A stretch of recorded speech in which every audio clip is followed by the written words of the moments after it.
Dopo un mese di pausa torna la MotoGP e lo fa su uno dei più belli circuiti del mondo, quello di Jerez, teatro di grandissime lotte nel corso del tempo. E dove eravamo rimasti? Da questa Aprilia che ha bastonato la Ducati nei primi 3 appuntamenti, ma non solo. Prima di andare avanti però iscrivetevi e attivate le notifiche così non vi perdete un attimo sulla MotoGP, perché oggi parliamo anche un po' di mercato. Così facendo ci rivediamo nel dopogara di Jerez e su questo vi chiedo, il video dopogara lo volete subito alla sera di domenica oppure il lunedì dopo pranzo o alla sera? Vi faccio questa domanda perché le cose sono due: o cercare di far uscire il video subito dopo la gara la sera della domenica e sarà un video senza particolare editing, quindi abbastanza veloce, che potrebbe uscire tra le 19, le 20, le 20:30, oppure lunedì a mente fredda con ogni tipo di dettaglio come tutti gli altri video che sono usciti finora del dopogara. Vi dico questo perché il mio modo di lavorare è cercare di andare nel dettaglio in ogni cosa, non tralasciando nulla, quindi in sostanza il video del lunedì sarebbe più approfondito e dettagliato, mentre quello della domenica sera potrebbe avere qualcosa in meno.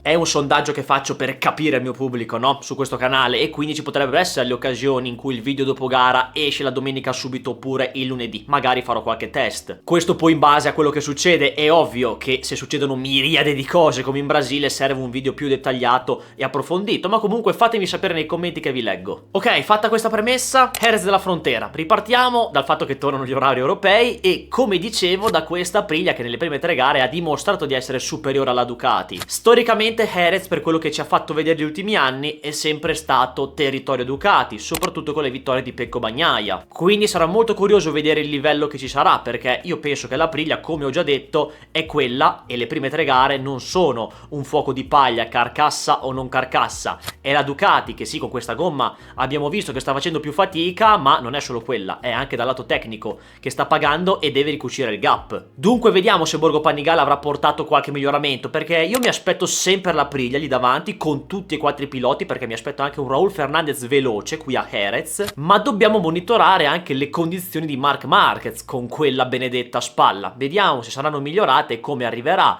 Dall'Igna ha assicurato recentemente che sarà al 100% e quindi abbiamo una dichiarazione netta e importante dopo tutto quello che si è detto e visto da inizio stagione. Monitoriamo anche KTM e Honda. La casa austriaca non avrà ancora Maverick Viñales, non si è ripreso completamente dopo l'ultima operazione alla spalla e quindi ha messo l'obiettivo sulle Man weekend del 9-10 maggio. Ma Tech 3 schiererà solo Enea Bastianini perché Pol Espargaro ha subito un infortunio alla Man e quindi non ci sarà. Rimanendo in tema Espargaro, nel frattempo si è anche operato in un intervento molto delicato a Leish dopo l'incidente avvenuto in un test di Sepang qualche settimana fa dove si è fratturato 4 vertebre. 6 ore di intervento per fissarle e ha parlato direttamente lui sui social con un collare ortopedico cervicale e quindi come sempre gli diamo un abbraccio e un augurio di pronta guarigione sperando di rivederla più presto in pista. E se vi siete chiesti se ci sarà Dani Pedrosa o meno, facendoci scendere qualche lacrimuccia nel rivederle per bastonare le generazioni di oggi, non lo vedremo perché per ora sta facendo solo i test e quello che ha la priorità di fare le wild card è proprio Pol Espargaró, e in un'intervista al portale spagnolo AS ha fatto anche intendere che anche queste apparizioni probabilmente non le rivedremo perché ormai il suo tempo è passato. Chiudiamo in breve questa preview del GP di Jerez con la Yamaha che vabbè ragazzi corre praticamente un altro campionato e naviga nel nulla, però il circuito andaluso potrebbe permettergli di migliorare le prestazioni perché a parte la storia che ci dice che la Yamaha è sempre andata forte, qui magari potremo vedere qualche miglioramento e un Quartararo in qualifica sul giro secco che ci mette del suo e ci stupisce forse con una prima, seconda fila oppure una pole position, chi lo sa.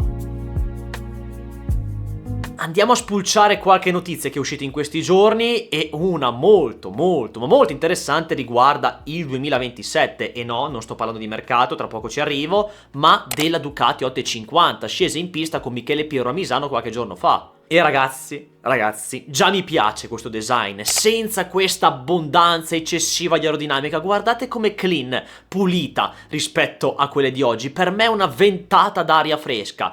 Cupolino semplificato e 2 ali molto simili a quelle della Superbike. Anche se sì, quell'aerodinamica un po' ingombrante tipo sul codone c'è sempre, che secondo me non rispecchia molto le moto, ma è sempre una cosa molto più simile alla Formula 1, però vabbè, mi accontento e torniamo a vedere più moto vere avere rispetto a questi aeroplani che non ci azzeccano nulla con le moto e con tutte le implementazioni, tipo gli abbassatori qua e là. Per chi ancora non lo sapesse, io sono uno dei team no aerodinamica, qualcosina sì, ma non ai livelli a cui siamo arrivati, secondo me esagerati. Poi sì, sono dei prototipi e ci sta, però per me le moto sono queste, quelle che hanno avuto la conformazione fino al 2015, insomma, prima che ci fossero tutte queste evoluzioni. Poi viva il progresso tecnologico e le innovazioni, sicuramente abbiamo visto dei mostri in questi ultimi tempi e gli ingegneri hanno fatto dei lavori incredibili, chapeau per questo, però si è deciso di tornare un po' indietro e ridurre soprattutto la potenza e togliere qualcosa. Però sarà curioso vedere dove si spingeranno gli ingegneri e quanto andranno forte queste nuove moto. Sul nuovo regolamento diamo un occhio anche alle nuove gomme Pirelli, perché la casa italiana vorrebbe evitare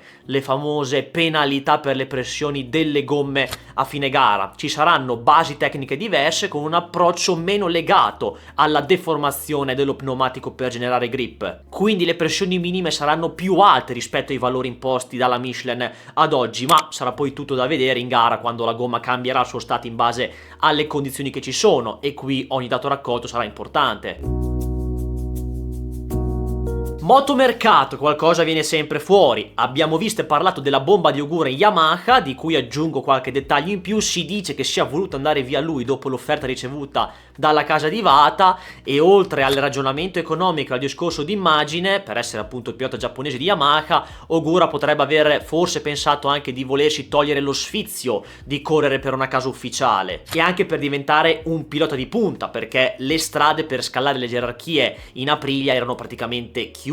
Ci sono Bezzecchi e Bagnaia dal prossimo anno, e quindi le possibilità di emergere annuale erano molto difficili, nonostante abbia la moto più veloce attualmente in un team satellite. Però ha preferito intraprendere un'altra strada. Di Giannantonio resta una pedina del mercato. Ancora l'ufficialità del rinnovo con VR46 non c'è e stanno trattando, quindi ancora la sua permanenza non è certa al 100%, nonostante comunque VR46 abbia messo comunque un puntino su di lui, nel senso che la priorità è rinnovare il pilota romano, che vorrebbe anche la moto ufficiale l'anno prossimo, quindi ci sono certe condizioni da volere sistemare e quindi si affiancherebbe a quella di Aldeguer. Di già sappiamo che fino a fine 2026 è un pilota sotto contratto con Ducati, quindi pagato da Borgo Panigale con tutti i trattamenti ufficiali, e bisognerà capire se dall'anno prossimo rimarrà un pilota Ducati oppure se diventerà un VR46 con comunque trattamento da ufficiale. Pedina del mercato perché c'è la voce in giro di KTM. Sappiamo che su Viñales adesso non c'è quella certezza di rinnovo che c'era a inizio stagione, e quindi il cambiamento d'aria per essere un pilota di punta di una casa ufficiale nel team principale fa gola sicuramente. Non solo KTM ma anche Aprilia Trackhouse rappresenta un'ipotesi per Diggia. Lui e il suo manager Diego Tavanno stanno parlando sicuramente con le varie case e vediamo a che punto si arriverà. Non escluderei neanche la pista HRC, perché comunque con il nuovo Team Tech 3 che si andrebbe a formare servono due piloti. Uno di questi potrebbe essere Marini o Mir, in base a cosa scelgono i giapponesi, se non ci mettono Davide Alonso, e l'altra idea è quella di Diggia. Ma io anche qui non la escluderei l'idea Tech 3 pure se rimanesse con KTM, perché Bastianini andrà in Gresini e poi bisogna vedere cosa faranno con Viñales, quindi in maniera Tech 3 i piloti li cambia o uno o anche due, quindi attenzione. Poi bisognerà considerare il fatto che comunque Di Giannantonio passerebbe da un team satellite ad un altro team satellite e vorrà sicuramente certe condizioni come un trattamento ufficiale.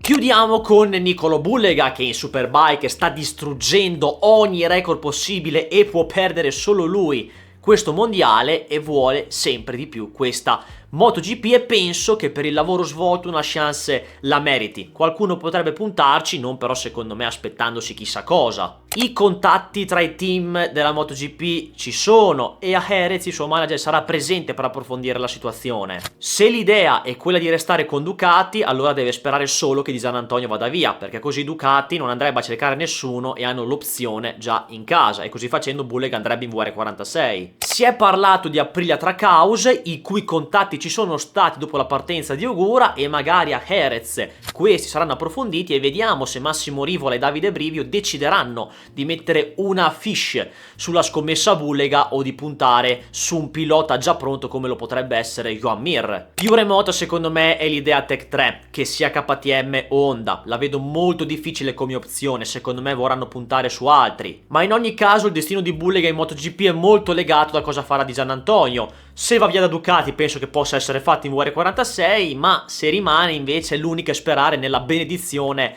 del team Trackhouse, come vi ho detto. Per Tech 3 la vedo all'1%. E sarà un mese di maggio molto intenso per Niccolò Bullega, perché oltre a fare le 3 gare consueti di Superbike a Balaton Ring, a Most e ad Aragon, farà questo famoso test con la Ducati 850 che sappiamo che è già programmato, ma abbiamo qualche dettaglio in più perché secondo quanto emerso lo dovrebbe fare al Mugello. Addirittura ci dicono martedì 5 maggio, ma la cosa che potrebbe far molto ridere e che potrebbe essere una comica sarebbe il fatto che Bullega fa il test con la Ducati 850, la progetta un po' per il nuovo regolamento 2027 e la mette sulle mani dei piloti ufficiali di Gresini e di VR46, però magari c'è la possibilità reale che Bullega, dopo aver testato la Ducati qua e là, possa andare in aprile, tanto che comunque l'opzione c'è, e quindi appunto sarebbe una bella comica e farebbe anche molto ridere, perché comunque Bullega esporterebbe molte conoscenze di quello che ha fatto la Ducati per il 2027 se dovesse andare in Aprilia, casa rivale. Farebbe molto ridere sinceramente. Fatemi sapere la vostra nei commenti, ragazzi, su cosa vi aspettate da questo weekend di Jerez della Frontera, di pronostici su chi vince qua e là. Non ve ne chiedo perché prima bisogna vedere i piloti in pista, quindi si potrebbe solo sparare a zero, però ditemi le vostre sensazioni, iscrivetevi e attivate le notifiche, che così ci vediamo presto in un nuovo video. Ciao!